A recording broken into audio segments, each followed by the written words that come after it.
Media sosial diramaikan dengan video sebuah mobil dinas profesi dan pengamanan atau propam milik Polres Tapanuli Selatan, Provinsi Sumatera Utara yang dipakai seorang remaja laki-laki pada Minggu 6 Juli 2025 malam. Selain remaja laki-laki, ada juga seorang wanita di dalam mobil dinas propam Polres Tapanuli Selatan tersebut. Video ini menjadi viral lantaran mobil dinas propam itu disebut melakukan tabrak lari di wilayah Kota Medan. Setelah mobil dinas propam itu berhasil dihentikan, perempuan yang berada di kursi penumpang keluar.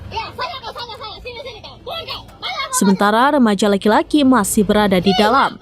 Kabid Humas Polda Sumut, Kombes Ferry Walintukan membenarkan kendaraan dinas tersebut milik Pelaksana Harian atau PLH Kasih Propam Polres Tapsel, Ibtu Asrul Pane.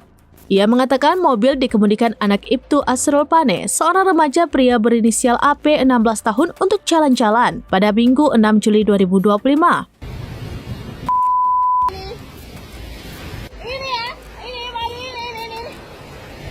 Ferry menjelaskan mobil dinas itu dibawa diam-diam oleh anak Ibtu Asrul saat ia sedang beristirahat di rumahnya. Ferry juga mengatakan mobil itu tidak menabrak pengendara lain, melainkan hanya terjadi serempetan. Hasil pemeriksaan mobil yang diserempet tidak mengalami kerusakan. Wanita yang mobilnya diserempet dan diduga sebagai perekam video viral itu belum membuat laporan ke polisi.